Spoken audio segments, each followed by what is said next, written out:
I slid it into the lock with the muscle memory of someone who had done this 1,000 times, after work, after rain, after long days when the world felt heavier than usual. The metal went in smoothly, familiar, obedient. I turned it once, then again, nothing. The lock resisted me like a stranger pretending not to recognize my face. For a moment I thought I was tired, that maybe my hands were shaking too much, that maybe I had made a mistake and brought the wrong key. I stepped back, stared at the door, traced the scratches near the handle, the mark I'd made years ago when I locked myself out once, and laughed about it. This was my door, but the lock was new, polished, untouched by my life. That was when understanding arrived, slow and cruel. They had changed it.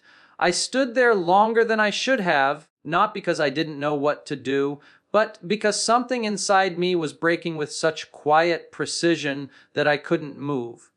There was no dramatic collapse, no tears sliding down my face, just a sharp, clean crack like ice splitting under careful pressure. A year of silence began right there on that doorstep. I didn't knock, I didn't call out their names. Pride held my spine straight, even as disbelief curled in my stomach. Begging would have meant permission, and I had never given them that kind of power over me. I pressed my forehead briefly against the door, not in desperation, but in farewell. Inside those walls lived the echoes of my life, mornings when sunlight spilled across the floor, nights when I lay awake counting breaths, laughter that once felt permanent. Inside was proof that I had belonged. Outside, with my key useless in my hand, I learned something devastating. Belonging can be revoked without warning. The hallway was quiet, too quiet. No neighbors peeking through doors. No witnesses to my exile. That hurt more than I expected. Pain feels heavier when it has no audience. I walked away slowly, my footsteps steady, my back straight. If they were watching from inside, I wouldn't give them the satisfaction of seeing me crumble. They mistook that for weakness. They didn't know that silence is not empty. Silence is storage. That night, I slept on a borrowed couch, staring at a ceiling that wasn't mine. The city hummed outside the window, indifferent and alive. I replayed the sound of the lock refusing me over and over until it burned itself into memory. Anger came, but not the wild kind. It arrived controlled, deliberate, and observant. It didn't shout. It didn't demand. It asked questions. How could they do this? How long had they planned it? What else had they underestimated about me? I realized something unsettling in the quiet hours before dawn. They believed I would disappear, that I would accept the loss quietly, shrink myself, find another door, another life. They believed my gentleness was fragility. They were wrong. The next morning, I didn't cry. I made coffee. I washed my face. I opened my notebook and wrote down dates, names, conversations I had once ignored because I trusted too easily. Trust, I learned, is a luxury you can't afford without protection. I began to listen more than I spoke, to observe patterns, to read fine print the way others read fiction, slowly, suspiciously, searching for hidden meaning. I learned that ownership isn't always loud and power doesn't always announce itself. Some of the strongest things in the world move silently, tides. Time, revenge. Every lock has a key, and every door that closes teaches you how buildings truly work. That day, the day the door refused me, was not the end of my story. It was the moment I stopped being naive, and somewhere deep beneath my calm, something patient and unbreakable took its first breath. The year did not announce itself. It unfolded quietly, like fabric slipping through careful fingers. I didn't mark the first day on a calendar. I didn't count weeks or months. Time stopped being something emotional and became something functional, a tool like patience, like restraint. I learned to live without the need to explain myself. Silence, once forced on me, became a skill. I moved into a smaller place on the edge of the city where the walls were thin and the neighbors minded their own business. It wasn't home, it was a holding space, a pause between who I had been and who I was becoming. During the day I worked, ordinary work, honest work, nothing that hinted at transformation. At night I studied. I studied laws the way some people study prayer, carefully, repeatedly, with reverence for every word. Ownership, tenancy, signatures, dates, clauses buried in paragraphs so dull no one bothered to read them twice. I highlighted lines that others would skim. I underlined consequences hidden behind polite legal language. The world is run not by strength, I learned, but by documentation. Anger accompanied me, but it behaved differently now. It didn't rush ahead. It walked beside me, measured and observant. It sharpened my focus. I let it stay, but I refused to let it lead. They never called. That silence confirmed everything. People who believe they are safe rarely check behind them. Occasionally, someone mentioned them in passing, how comfortable they were, how settled, how fortunate. Each comment slid over me like rain on glass. They didn't know the cost of that comfort. They didn't know whose absence had made space for it. I smiled politely and said nothing. Silk, I discovered, is stronger than it looks. Fire, when controlled, doesn't destroy everything, only what needs to burn. There were nights I almost broke. Nights when exhaustion pressed against my ribs and grief reached for my throat. On those nights, I reminded myself of the sound the lock made when it refused me. That metallic finality, that decision made without my consent. Pain, when remembered accurately, becomes discipline. I stopped explaining myself to people who asked too many questions. I stopped offering emotional access as proof of kindness. I learned that privacy is power and boundaries are weapons if you know how to hold them. Halfway through the year, I visited the building once, not to confront them, not to reclaim anything, just to observe. I stood across the street, blending into the ordinary flow of pedestrians. The windows glowed warmly in the evening light. Curtains I had chosen moved gently in the breeze. For a brief moment, nostalgia tried to soften me. I refused it. Nostalgia is a liar. It edits the past until it becomes tolerable. They had not earned my softness. I turned away before they could see me, my heart steady, my hands calm. Walking away felt different this time, not like loss, but like control. Back in my room that night, I opened my notebook again. It had grown thick with annotations, dates, diagrams, a quiet architecture of intent. I connected pieces that had once seemed insignificant, a rushed signature, a missing witness, a clause that favored silence over assumption. People make mistakes when they believe no one is watching. They had changed the locks because they believed the door was theirs. They had never bothered to confirm. As the year progressed, my patience deepened. Revenge, I realized, is not about destruction. It is about correction, about restoring balance where arrogance has tilted the scales.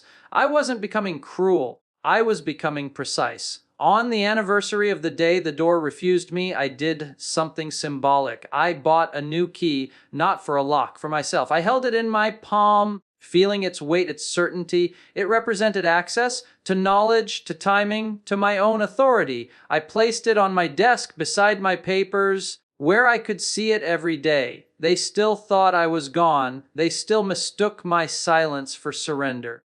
What they didn't understand was that some battles are won long before the first move is visible. That the quietest people in the room are often the ones counting everything. The year ended without celebration. No victory yet. No confrontation, just readiness. And readiness, I learned, is the most dangerous state of all. Underestimation is rarely loud. It happens in careless laughter, in glances that slide past you, in decisions made without your name in the room. It is the luxury of people who believe the ground beneath them is permanent. They believed that. I learned it gradually, through fragments of conversation and secondhand stories that reached me without effort. They spoke of me as a closed chapter, a solved problem. A woman who had moved on, a silence they mistook for erasure. She never caused trouble, someone said once, casually, like it was a compliment. I smiled at the memory. Causing trouble requires noise. Causing consequences requires patience. I continued living carefully, deliberately unremarkable. My routine stayed predictable to anyone who might have been watching, which they weren't. I worked, paid bills, drank coffee at the same place,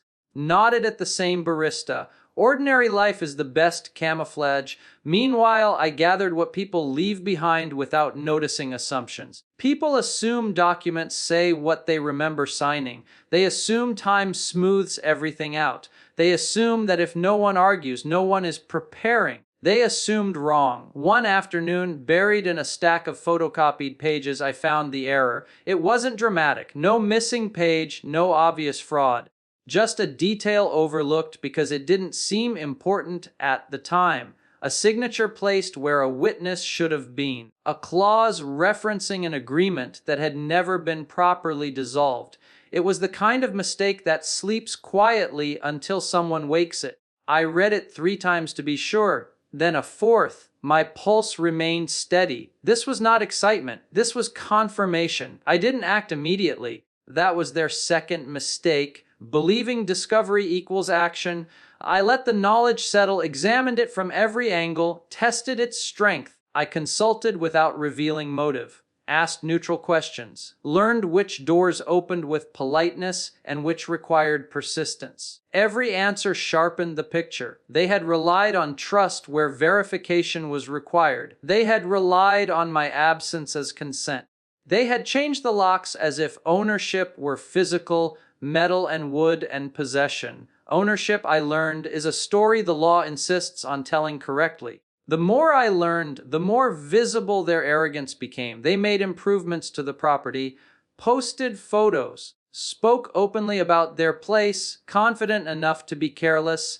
Confidence breeds evidence. I saved copies of everything, screenshots, dates. Statements made casually but binding when documented. People rarely imagine their words being weighed later. At night, when doubt tried to surface, I reminded myself this was not cruelty. This was accuracy. I was not taking something that wasn't mine. I was correcting an imbalance they had created. I thought often about the day they locked me out, how final they had believed that action to be. How they hadn't anticipated resistance because resistance had never looked like me before. They didn't know that I had learned to speak a different language, one that didn't rely on emotion or explanation. Paper does not care who cries. Law does not respond to pleading. It responds to structure. As the weeks passed, I began assembling the pieces carefully like a watchmaker rebuilding time. I rehearsed nothing aloud. Victory spoken too early has a habit of unraveling. I imagined their faces, not in rage, not in satisfaction, but in confusion. Confusion is the moment when power shifts hands. I did not hate them. Hatred clouds judgment. What I felt was clarity. They had built their comfort on my disappearance. They had mistaken my restraint for inability. Underestimating someone quiet is easy. Quiet people don't advertise growth. They don't narrate their strategy. They don't demand to be seen. They simply prepare.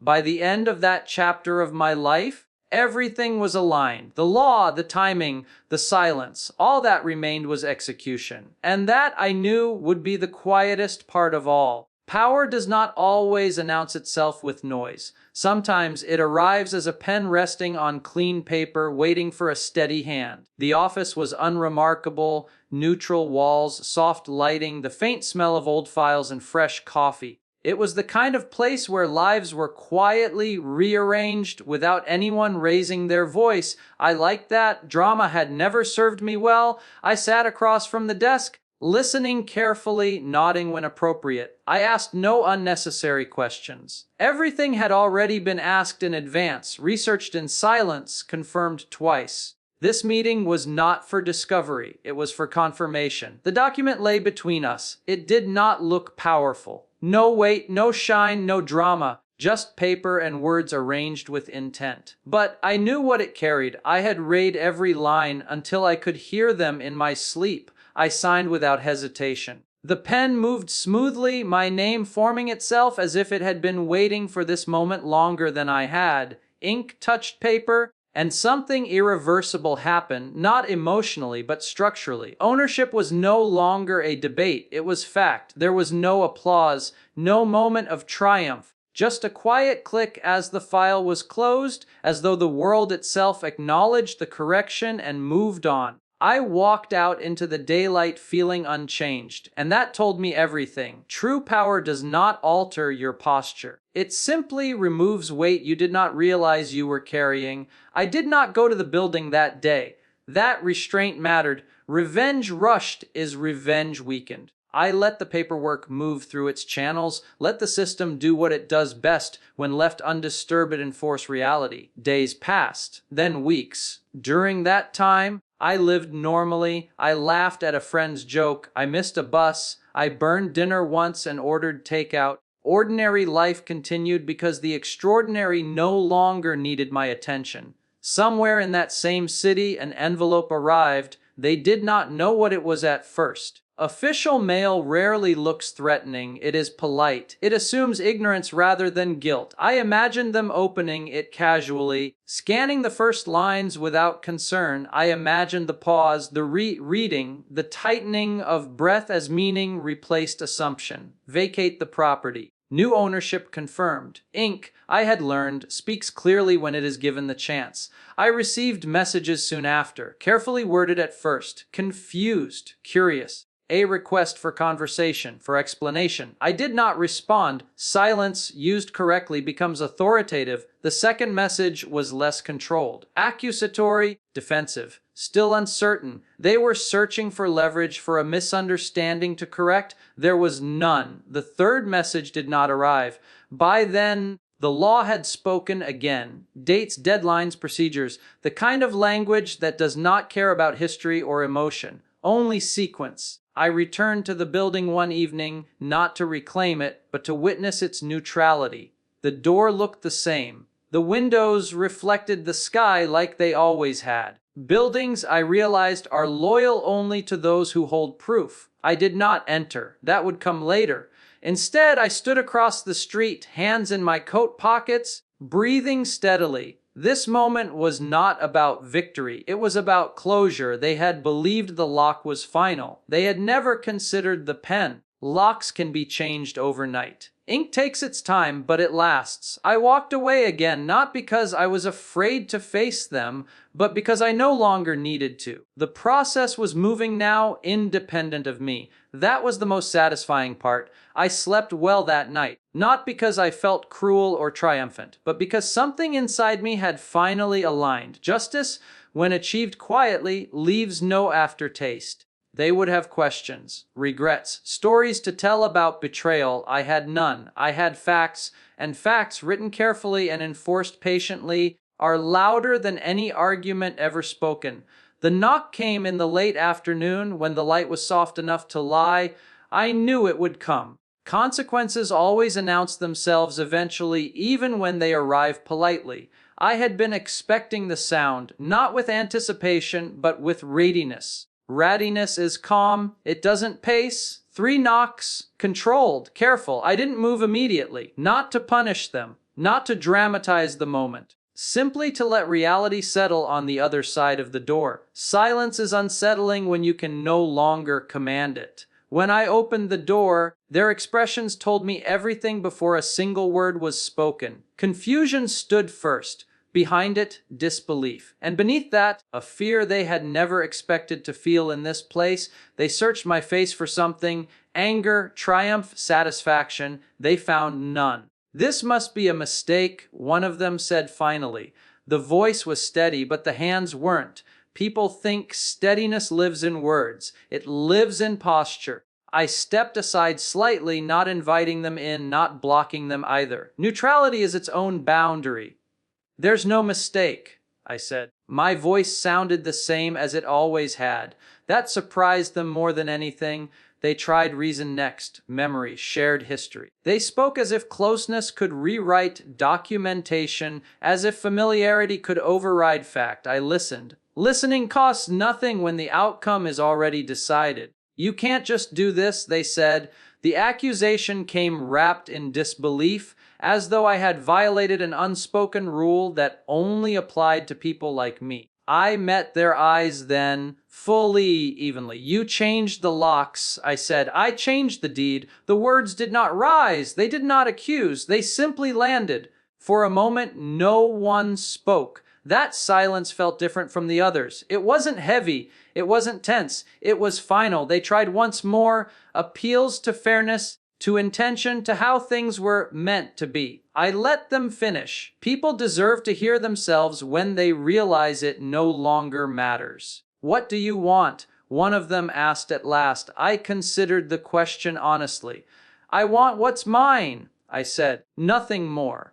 The law had already answered everything else. Their shoulders sagged then, the performance slipping. I recognized that moment, the one where entitlement finally understands its limits. I didn't enjoy it. Enjoyment would have made this small. Instead, I felt composed. They left shortly after, their steps slower than when they arrived. I watched them go through the window, not out of spite, but out of habit. Watching has always been my strength. The house was quiet again. This time it listened to me. I closed the door gently. There was no need to slam it. Slamming is for people still trying to convince themselves of something. I walked through the rooms slowly. Not with nostalgia. Nostalgia had already had its chance and wasted it. I noticed the changes they had made, the rearranged furniture, the paint choices. None of it mattered. Ownership changes how you see space. The walls felt neutral, receptive, no resistance, no memory fighting back. I opened a window. Fresh air moved through the rooms, carrying the city's sounds with it. Somewhere below, life continued without commentary, without judgment. That night, I slept in the house again, not as someone returning, but as someone arriving with authority. I did not dream. In the morning, I made coffee in the kitchen like it was the most ordinary thing in the world. Because now it was, they had believed power was loud, that it demanded confrontation, that it required force. They were wrong. Power can be quiet, justice can be clean, and silence, when chosen, is never weak. They had knocked on my door expecting mercy or explanation. What they found was consequence. The house settled into me slowly, not all at once, not with celebration or ceremony, but the way truth settles, naturally, without resistance. Each morning, light entered through the windows as if it had always known where to go. Each night, the silence felt earned, not imposed. I rearranged nothing at first. There was no urgency. Rushing would have meant I was still reacting. Instead, I let the space breathe, let it remember who held it now. Ownership, I learned, isn't about possession, it's about presence. Days passed, then weeks. No more messages came, no apologies, no explanations. People who lose control rarely look back with honesty.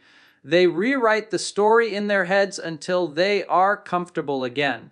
I did not need their acknowledgement. I had something stronger, resolution. I returned to my routines, but they felt different now. I walked through the city without shrinking. I spoke when necessary and stayed silent when silence was wiser. Strength, real strength, does not announce itself. It carries itself. Sometimes I thought about the woman I had been standing in that hallway a year earlier, holding a useless key.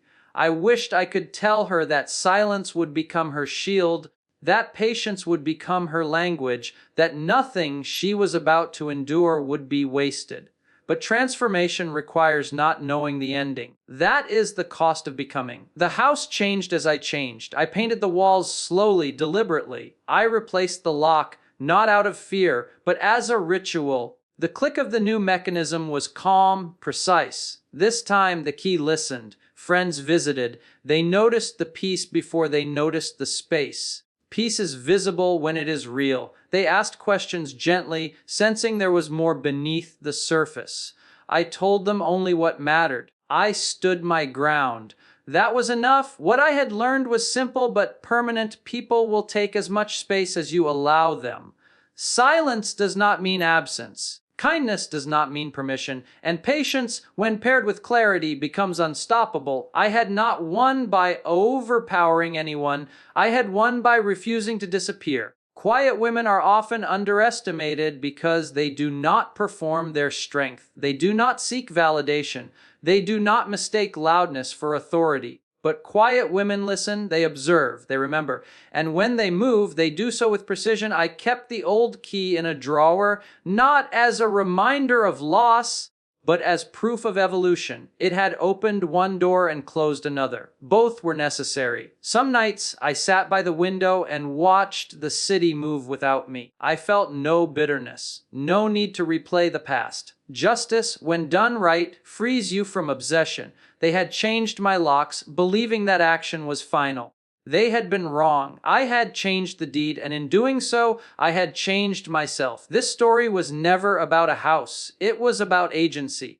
About understanding that power does not require cruelty and revenge does not require destruction. Sometimes the strongest response is simply to outgrow the injustice. I turned off the lights and locked the door, the sound soft and sure. Silence followed. Not the silence of defeat, but the silence of completion.